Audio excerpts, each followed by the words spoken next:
Hey guys, today I want to tell you about a problem I ran into on the Seadoo HX. My customer brought it to me to get it running, but it also had a metal clanking noise you could hear when engaging the starter and when the engine stopped turning over. After replacing the fuel lines and cleaning out the fuel tank, the ski did run, but the noise was still there. If you listen close, you can hear the engine backfire slightly because there was rust in the carbs, and when the engine shuts down, you can hear the clanking from what I found to be a missing driveshaft dampener.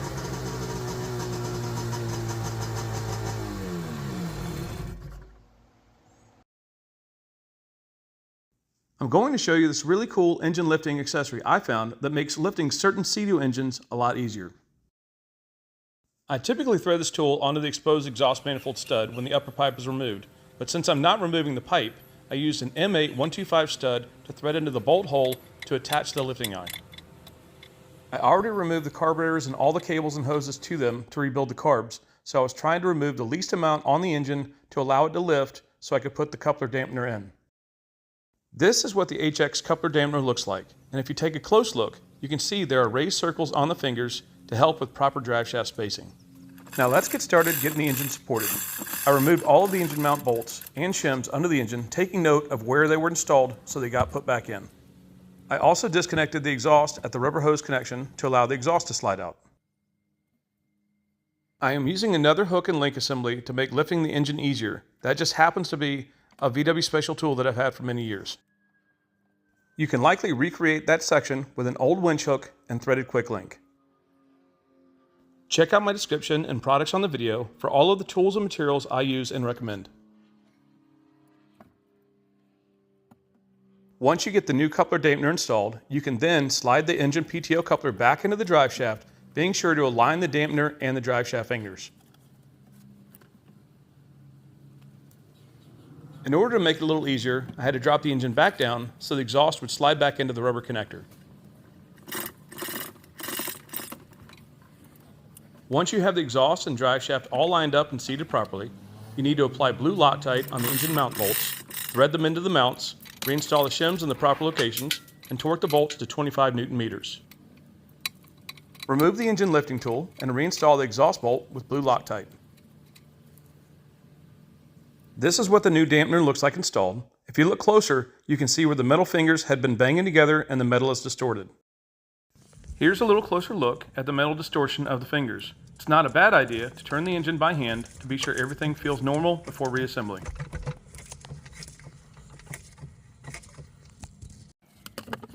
Now you can install the PTO cover. As you can see here, it's a little difficult to do with one hand while holding the camera.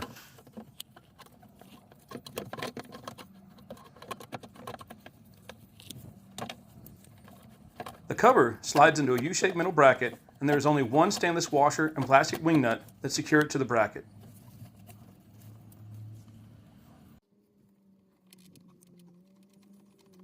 Once it is mounted, you can drop the fuel vapor vent hoses into it and secure them with tie straps. This is just a quick start of the engine to verify the coupler clanking noise is gone and the engine is starting and running strong after the carb and fuel system work. If you start a ski out of water without the water on, be sure to shut the engine off within 18 to 20 seconds to prevent exhaust overheating and carburetor ring burnout.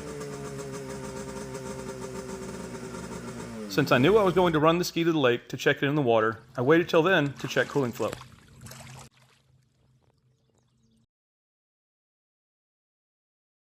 I ultimately found the piston side port was completely clogged and not flowing, so I shut the ski down, disconnected the hose, and cleared it. If anyone is looking for specific parts, tools, or accessories for their skis, please check out my kit.co page for groups of items that will help you find what you're looking for easier. If you still can't find what you're looking for, drop me a comment on one of my videos and I'll do my best to help you find it. All I ask is for you to use my affiliate link to purchase the item so it supports the work we do and helps us grow. What you want to be looking for when running a ski in the water like this is good flow out the pisser to confirm proper cooling flow, strong flow out the back to verify the wear ring is in good shape, and be sure the exhaust stays cool enough to touch.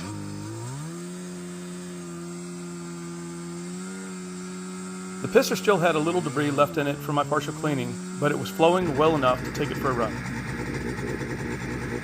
Now it's time for my favorite part, guys, the lake test. I decided to spin the ski around on the trailer so the back of the ski was supported on the bunks, just to make it a little easier to start off.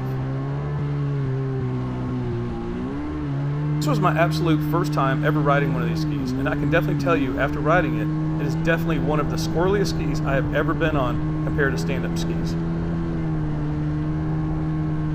If you take a look ahead on the horizon, I just happened to notice a big boat was shooting across the water. Even though I was enjoying the ride, I knew that wake was going to be coming in soon.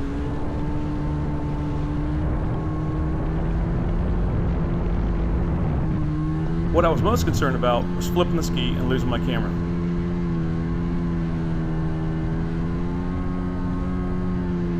Overall, the ski ran great, had great power, and I feel I handled it great for my first time. If you never get a chance to ride one of these skis, go for it. It's an exhilarating experience.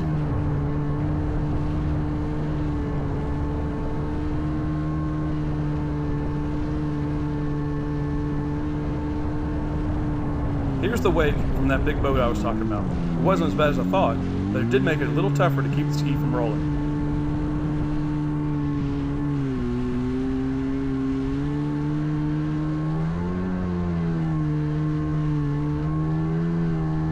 Please take a moment and share what you think about the Seadoo HX ski in the comments. I would love to hear cool stories about your experiences.